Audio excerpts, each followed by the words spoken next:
ప్రతి క్షణం సమాజం కోసం మీ మిత్ర న్యూస్. బీసీల రాజ్యాధికారమే లక్ష్యంగా ముందుకెళ్తామని, రానున్న కాలంలో ఉమ్మడి మహబూబ్ నగర్ జిల్లాలో భారీ మహాసభ ఏర్పాటు చేస్తామని బీసీ సమాధి రాష్ట్ర అధ్యక్షులు సంగం సూర్యారావు అన్నారు. మంగళవారం బీసీ సమాజ్ ఆధ్వర్యంలో మహబూబ్ నగర్ పట్టణంలోని గాయత్రి ఫంక్షన్ హాల్లో సమగ్ర కులగణన స్థానిక సంస్థల్లో బీసీలకు 42%, అదేవిధంగా జీవో నంబర్ 29పై బీసీ మేధావులు, కుల సంఘాలు, ప్రజా సంఘాలు ఆధ్వర్యంలో ప్రత్యేక సమావేశం నిర్వహించారు. ఈ సందర్భంగా బీసీ సమాజ్ ఫౌండర్ రాష్ట్ర అధ్యక్షులు సంగం సూర్యారావు మిత్ర న్యూస్ ఛానల్ ప్రతినిధితో మాట్లాడుతూ, రాష్ట్ర వ్యాప్తంగా ఉన్న అన్ని కులాలను కలుపుకొని బీసీ సమాజ్ ఆధ్వర్యంలో ప్రత్యేక ఉద్యమానికి శ్రీకారం చుడతామని ఆయన అన్నారు. త్వరలో భవిష్యత్ కార్యాచరణ ప్రకటిస్తామని, బీసీల రాజ్యాధికారమే తమ లక్ష్యమని ఆయన అన్నారు.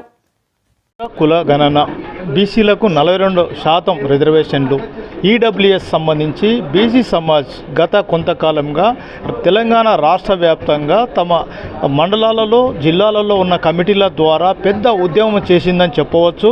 ఈ నేపథ్యంలో ప్రభుత్వం దిగివచ్చి బీసీ సమగ్ర కులగణనను కూడా ఆమోదించడం జరిగింది. ఈ ప్రాసెస్ నిన్న 6వ తారీఖు నుంచి కూడా స్టార్ట్ కావడం జరిగింది. అసలు ఈ సబ్జెక్ట్ పైన మనతో మాట్లాడడానికి బీసీ సమాజ్ రాష్ట్ర అధ్యక్షులు సూర్యారావు సార్ ఉన్నాడు. వాళ్ళు అడిగి తెలుసుకునే పెద్దాం. సార్ నమస్తే. గత కొంతకాలంగా బీసీ సమాజ్ ఆధ్వర్యంలో తెలంగాణ రాష్ట్ర వ్యాప్తంగా కూడా సమగ్ర కులగణన, స్థానిక సంస్థల్లో బీసీలకు 42%, తర్వాత ఈడబ్ల్యూఎస్ అమలుపై కూడా మీరు ఎన్నో రకాల పోరాటాలు కూడా జరిగింది. ఇప్పుడు జరుగుతున్న ఈ సర్వే తర్వాత ఈరోజు ప్రత్యేకంగా మహబూబ్నగర్లో మీరు చేస్తున్న ఈ మీటింగ్ సంబంధించి సమగ్రంగా చెప్పండి. థ్యాంక్ యూ రమణ గారికి, మిత్ర న్యూస్కు. ముఖ్యంగా ఈనాటి మీటింగు ఇప్పుడున్నటువంటి పరిస్థితుల మీద కులగణన అంటే కామారెడ్డి డిక్లరేషన్ కాంగ్రెస్ పార్టీ ఇచ్చి అధికారంలోకి వచ్చిన తర్వాత కులగణన చేయకుండా కాలయాపన చేసి స్థానిక సంస్థల ఎన్నికలను పోస్ట్పోన్ చేసుకుంటూ రావడం వల్ల బీసీలకు చాలా అన్యాయం జరుగుతుంది. అట్లనే ఈడబ్ల్యూఎస్ రిజర్వేషన్స్ వల్ల చాలా వరకు ఇప్పుడు మీరు చూస్తున్నారు సోషల్ మీడియాలో కానీ మెయిన్ మీడియాలో కానీ ఈడబ్ల్యూఎస్ వల్ల మన బీసీ వర్గాలకు చాలా అన్యాయం జరుగుతుంది.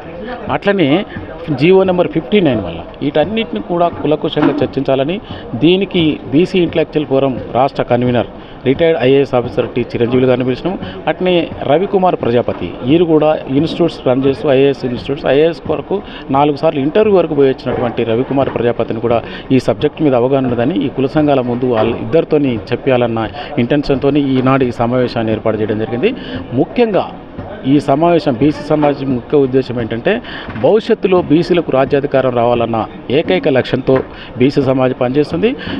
త్వరలో ఈ ఉమ్మడి మహబూబ్నగర్ జిల్లా హెడ్ క్వార్టర్లో మిర్యాలగూడలో జరిగిన సభ వలె తీన్మార్ మల్లనని ఆధ్వర్యంలో అధ్యక్షుడిగా మెయిన్ స్పీకర్గా ఉమ్మడి మహబూబ్నగర్ జిల్లాలో కూడా ఒక సభను ఏర్పాటు చేయాలన్న ఇంటెన్షన్తో ఇవాళ జరిగే సమావేశంలో కుల సంఘాల పెద్దలందరితో కూడా ముఖ్యంగా బీసీ కుల సంఘాల పెద్దలందరితో కూడా చర్చించడం జరుగుతుంది. అదేవిధంగా బీసీలకు జరిగే అన్యాయాల పట్ల ఇవాళ వచ్చిన పెద్దలందరితో కూడా వాళ్ళ ఒపీనియన్ తీసుకొని భవిష్యత్తులో ఎట్లా ముందుకు పోవాలి, రాజ్యాధికారం ఒకటే మెయిన్ ఇంటెన్షన్ కాబట్టి విన్నపాలొద్దు అధికారమే ముద్దన్న దాని మీద బీసీ సమాజం ఒక నినాదాన్ని తీసుకొని ముందుకు పోతుంది. దాన్ని దృష్టిలో పెట్టుకొని మేము పనిచేస్తున్నాం. ఇప్పుడు ప్రభుత్వం ఏర్పాటు కొనసాగిస్తున్న ఈరోజు సమగ్ర కులగణనలో కొన్ని అపోహలు ఉన్నట్లు కూడా ప్రజలు చెబుతున్నారు.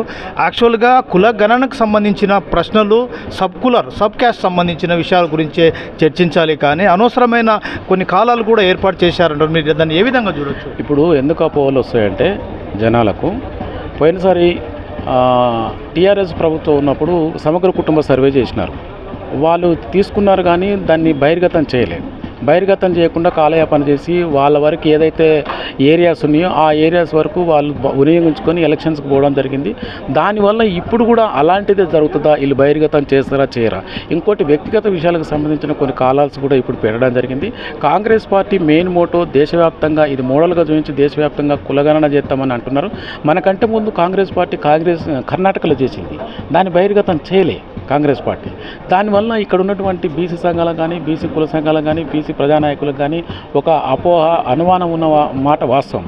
మేము అనేది ఏంటంటే కాంగ్రెస్ పార్టీ ఫస్ట్ నుంచి కూడా బీసీల వ్యతిరేకమే. ఎట్లా అంటే కాంగ్రెస్ పార్టీ 1952 నుంచి మనకి రిజర్వేషన్స్ ఇవ్వడానికి 72 వరకు కాలయాపన చేసింది. ఈ రాష్ట్రానికి దళిత సీఎం దామోదర్ సంజీవ్ వచ్చినప్పుడు బీసీలకు రిజర్వేషన్ ఇచ్చిండు ఉమ్మడి ఆంధ్రప్రదేశ్ ఉన్నప్పుడు. ఆ రిజర్వేషన్స్ ఇప్పుడు మనం ఎడ్యుకేషన్ ఎంప్లాయ్మెంట్లో ఎంజాయ్ చేస్తున్నాం. అంటే ఇట్లాంటివన్నీ కాంగ్రెస్ హైకమాండ్ తీసుకున్న నిర్ణయాల వల్ల 20 సంవత్సరాలు అప్పుడు లాస్ అయినాం. తర్వాత మండల కమిషన్ ఈ రీసెంట్గా వచ్చింది 27% రిజర్వేషన్లు సెంట్రల్ అంత కేంద్ర ఉద్యోగాలు కానీ కేంద్ర ఎడ్యుకేషనల్ ఇన్స్టిట్యూషన్స్లు కానీ. అంటే ఇవన్నీ ఉన్నాయి కాబట్టి కాంగ్రెస్ తెలంగాణలో పర్టికులర్లీ కాంగ్రెస్ అంటే రెడ్డి అంటే కాంగ్రెస్ కాబట్టి ఈ హైకమాండ్ని రెడ్డి కమ్యూనిటీ వాళ్ళు అంటే కన్విన్స్ చేసినంతగా వాళ్ళని బాగా ఇది చేసినంతగా ఎవరు చేయలేరు, ఇన్ఫ్లుయెన్స్ చేసినంతగా. కాబట్టి ఆ అల్పాలు అన్నీ ఉన్నాయి ఇప్పుడు ఉన్నటువంటి సమగ్ర కుటుంబ సర్వే. ఇంకోటి ఏంటంటే సర్వేకును సెన్సస్కి తేడా ఉంది. సర్వే చేస్తారు, సర్వే చేసినా రేపు పొద్దున ఏదన్నా ఎవరైనా కోర్టుకు పోయినప్పుడు ఈ సర్వేని ఆధారం చేసుకొని అది కోర్టు యాక్సెప్ట్ చేస్తే చేయొచ్చు, లేకుంటే అదే సెన్సస్ అనుకోండి, సెంట్రల్ గవర్నమెంట్ చేసిన సెన్సస్, దానికి చట్టబద్ధత ఉంటుంది, దానికి అథారిటీ ఉంటుంది. కాబట్టి దాన్ని ఏమన్నారు కోర్టు డెఫినెట్లీ దాన్ని బేస్ చేసుకొని కోర్టు తీర్పులు ఇవ్వచ్చు ఫేవర్గా. ఇలాంటివి అన్నీ ఉన్నాయి కాబట్టి కాంగ్రెస్ పార్టీ మీద అనుమానం ఉండడానికి ఏముంటుంది చెప్పండి సార్. గతంలో కూడా ఈ బీసీ కులగణన చేయడం జరిగింది టీఆర్ఎస్ పార్టీ నుంచి కూడా, ప్రస్తుతం కూడా కాంగ్రెస్ పార్టీ కూడా ఈ కులగణన చేయడం జరిగింది. ఈ కులగణన వల్ల బీసీల ఆర్థిక స్థితిగతులు ఏమైనా మారే అవకాశాలు ఉన్నాయి? కులగణన వల్ల ఏమవుతుందంటే మనకి బ్రిటిష్ వాడు లాస్ట్ సెన్సస్ 1931 లాస్ట్ సెన్సస్ అవును కదా. దానివల్ల ఏమవుతుందంటే వాళ్ళు మన సామాజిక వర్గానికి సంబంధించిన వ్యక్తులు ఎక్కడెక్కడ ఉన్నారు అనేది తెలుస్తుంది.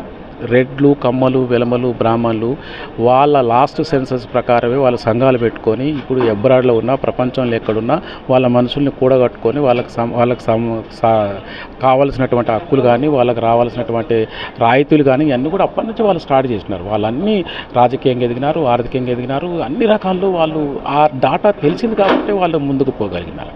మనకు కూడా అంతే. ఇప్పుడు సపోజ్ ఎగ్జాంపుల్ కుమ్మరోళ్ళు ఉన్నారు, కుమ్మరోళ్ళు ఎవరెక్కడ ఉన్నారో ఎవరికి తెలియదు. మన సమగ్ర కుటుంబ సర్వే దగ్గర 3,00,000 అని చెప్పినారు. మా లెక్కల ప్రకారం మన కుమ్మర సంఘం లెక్కల ప్రకారం చూస్తే 15 లక్షల మంది ఉన్నారు కుమ్మరోళ్ళు.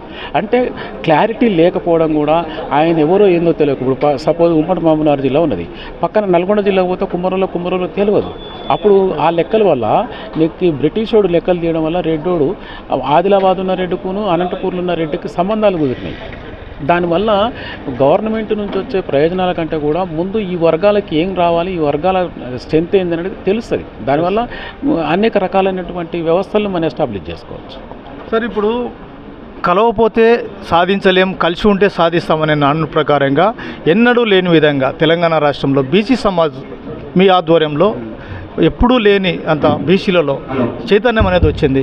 ఈ నేపథ్యంలో భవిష్యత్తులో బీసీల ఏకతాటి మీద తేవడానికి మీరు ప్రత్యేక కార్యాచరణ ఏమైనా చేయబోతున్నారా? తప్పనిసరి కలవడానికి నిరంతరం కలయికలు జరగాలబ్బా. అన్ని కుల సంఘాల మధ్యన నిరంతరం మేము హైదరాబాద్లో ప్రతి నెల చివరి ఆదివారం హైదరాబాద్లో ఉన్నటువంటి కుల సంఘాలందరినీ ఒక వేదిక దగ్గరికి తీసుకొచ్చి పరిచయాలు, వాళ్ళ దగ్గర ఉన్నటువంటి నెట్వర్కింగ్, వాళ్ళ దగ్గర ఉన్నటువంటి లాబింగ్, వీటన్నిటి ద్వారా ఏదైనా సమస్య వచ్చినప్పుడు ఇప్పుడు మెడికల్ కాలేజ్ స్టూడెంట్స్ సమస్య వచ్చింది, మాకున్న నేపథ్యంలో మేము తీర్మార్మలన్న గారిని కానీ లేకుంటే ఇతర పెద్దలను కానీ కలిసి ఆ సమస్యకు పరిష్కారం కావడానికి మా వేదిక ఉపయోగపడుతుంది. అంటే నిరంతరం కలయికల వల్ల ఇది జరుగుతుందని మేము అనుకుంటున్నాం, అది జరుగుతుంది కూడా.